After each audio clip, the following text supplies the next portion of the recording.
Welcome to Rising Parent, your go-to podcast for unraveling the mysteries of manipulative behavior in children.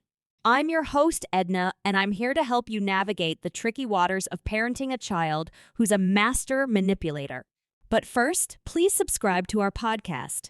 It helps us to provide valuable content that will support you on your parenting journey. In this episode, Tim and I will be diving deep into the world of manipulation, exploring the reasons behind it, and arming you with practical strategies to combat it. From setting boundaries to maintaining a calm demeanor, we've got you covered. So grab your favorite beverage and get ready to outsmart the little manipulator in your life.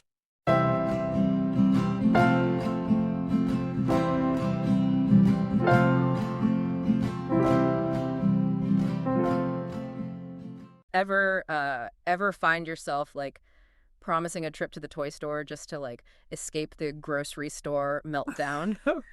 You know, the one where your usually charming child like transforms into a pint-sized legal team arguing for that candy bar? Totally. Believe me, we've all been there. It's like a universal experience. Today, we're diving into the fascinating and sometimes honestly frustrating world of manipulative behavior in children. We've got two really insightful sources to unpack, one from a clinical psychologist's perspective and another from an educator who lives this stuff every day. Oh, interesting. Getting a good range of perspectives on that. That's cool. Yeah, and we'll uncover what, drives those masterful negotiation tactics and more importantly, how you can navigate those moments with both love and firm boundaries, which can be tough. Our first source, feeling manipulated by your child, here's how to regain control from advanced psychology services, immediately caught my eye. Okay. Because, let's be real, haven't we all felt that feeling at some point? Oh, yeah. 100%. Like, it's such a vulnerable feeling. Right. Yeah. And the author really digs into the why behind the behavior. Like, where is this actually coming from? Yeah, that's what I found fascinating about, about that article, is that it emphasizes that manipulation often stems from something deeper. Right. It's not that, kids wake up one morning and decide, today I shall manipulate. Like it's some evil plan. Exactly. But instead, it often comes from a place of unmet needs, or Right. even just a desire to exert control in a world where they often have very little. It's like that old saying, there's no such thing as a bad kid, just a kid who's hurting. Right. Maybe they're craving attention, struggling to fit in with their peers, or simply haven't, developed the language to express their emotions in a healthy way, so they're trying to communicate through these behaviors. Right. It's like they don't have the tools yet. Right, exactly. Yeah. And this is where our second source, How to Stop Manipulative Child Behavior from Educator Mom Hub, adds another layer. Okay. This article, written by an educator, highlights that manipulation is often a learned behavior. Okay. Not some, innate personality trait. Okay, so this is actually huge, right? Right. It means that with the right approach, we as parents and caregivers have the power to help kids unlearn these tactics and develop healthier ways to communicate their needs. Totally. It gives us, a place to start, Right. right? Instead of Yeah. just feeling, stuck. Yes, exactly. But if manipulation is learned, what does that learning process actually look like? What are we as parents sometimes doing that might unintentionally reinforce these behaviors? Sometimes it's, those little concessions we make in the heat of the moment. Think about it. A child throws a tantrum because they want a cookie before dinner. Yep, been there. Right. And the parent at their wits' end, finally caves just to restore peace. Just to get a moment. Exactly. What message does that send, though? It's like accidentally giving a masterclass in how to get what you want 101. Right. Child learns, aha, if I just turn on the waterworks, eventually, I'll wear them down. Exactly. And the more consistently that behavior works, the more ingrained it becomes. Mhm. And so the child learns that manipulation is a reliable strategy for, getting their needs met. Right. This resonates with something I read in the psychologist's article. They use the example of a teenager who desperately wants the latest gaming console. love it. Not necessarily because they care about the graphics, Yeah. but because all their friends have it, Oh, and yeah. they just That yearning to belong, to be part of the group, is incredibly powerful, especially in those formative years. It speaks to a deeper social need. And if a child hasn't developed those healthy coping mechanisms, those emotional regulation skills, or even just the vocabulary to articulate those feelings of, hey, I feel left out, Yes, sure. manipulation might start to feel like the most effective way to bridge that gap. And here's where things get tricky, right? Because as parents, we're hardwired to comfort, to soothe, to give our children what they need. Of course. But learning to, distinguish between a genuine need and a manipulative tactic is essential. So how do we decipher those mixed signals? Right. How do we determine if a meltdown is a genuine expression of frustration or a strategic play for that extra hour of screen time? Yeah, how can you tell? Both articles offered like really interesting insights into spotting those manipulative moments. It's like they've given us a decoder ring Right. for those moments when you think, wait a minute, am I being played? Yeah, totally. So how do we know when it's happening? Well, it's about learning to see the patterns, and they can be subtle. Right. The psychologist's article called out some classics, the sudden onset of a cough right before school, Oh yeah. conveniently forgetting how to make their bed, Uh-huh. and my personal favorite, turning on the charm offensive to score that extra scoop of ice cream. Oh, the strategic deployment of puppy dog eyes. I've fallen for that one myself. Right. It's foolproof. But it's not just the sweet talking, right? Yeah. The educator's article dives into some of those more, shall we say, assertive tactics. Exactly. Yeah. Think guilt trips. But oh, my friends are going to that party. Oh, yeah. Epic meltdowns that could like rival a Shakespearean tragedy. Oh, I've seen those. And the always effective divide and conquer approach, playing one parent against the other. Oh, that divide and conquer strategy. It's like they can sniff out the tiniest crack in the parental alliance and exploit it with the precision of like a military strategist. They're good. They really are. They're strategists. Yeah. That's for sure. But as you said earlier, not every tantrum or tear is a calculated manipulation. Right. Sometimes, kids are just genuinely overwhelmed, overstimulated, or haven't yet developed the emotional vocabulary to express what's going on inside. Absolutely. So That's why context is key. Okay. Ask yourself, does this behavior seem out of character? Okay.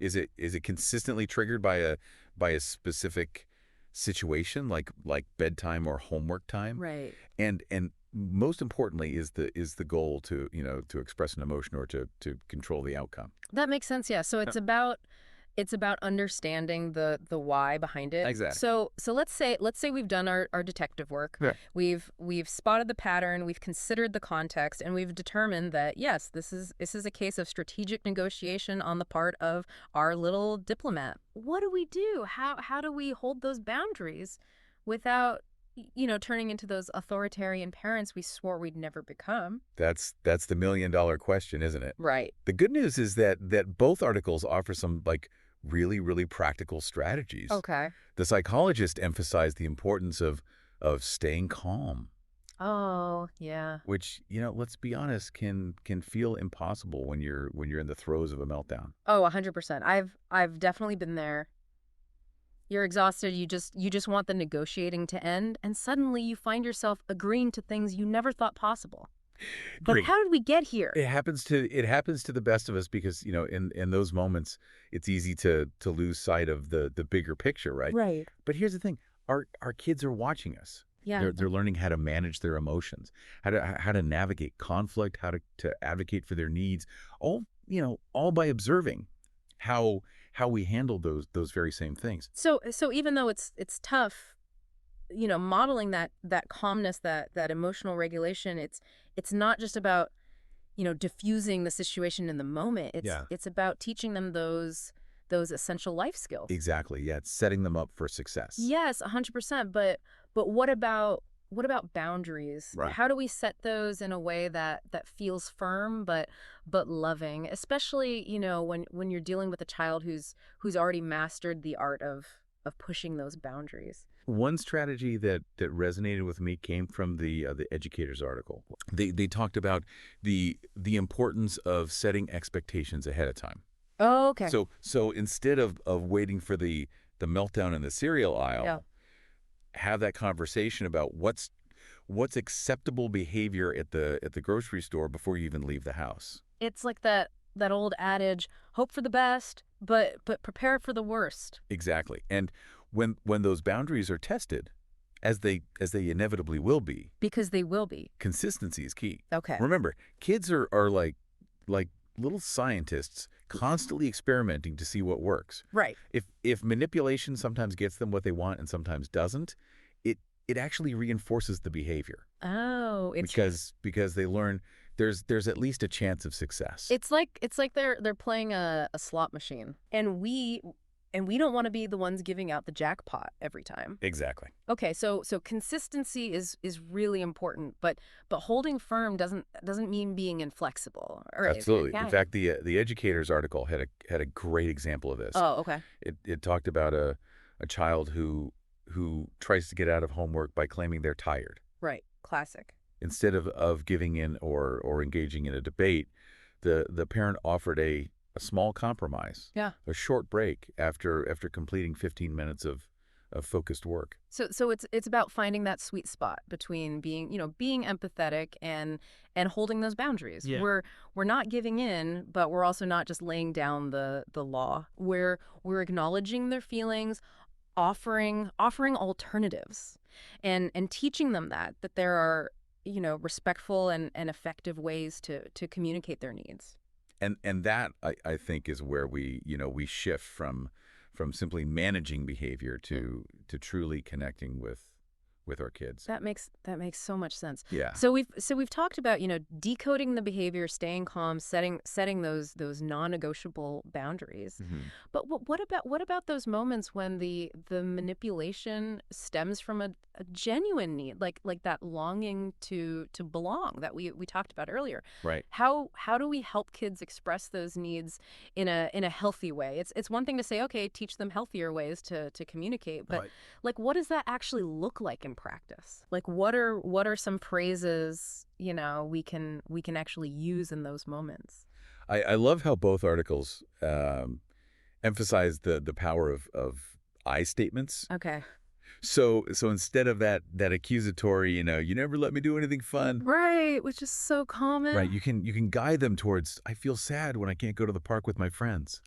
It's like we're giving them the tools to build a bridge between their emotions and their words. Exactly. From that language. Yes. And the educator's article had this great point. Okay. Even if the child isn't using those I statements perfectly at first. Right. Even if it comes out a little, jumbled, Yeah. just the act of trying to articulate their feelings in a more constructive way Yeah. is a step in the right direction. It's about progress, not perfection, Exactly. right? And celebrating those small victories along the way. Yes, 100%. I'm thinking back to the psychologist's article. Okay. And how it mentioned that our approach to manipulation needs to evolve as kids grow. Right. What works for a 5-year-old might not work for a teenager who's testing those boundaries in a whole new way. Absolutely. Yeah. As kids mature, their understanding of the world becomes like more nuanced. Right. And so do their methods of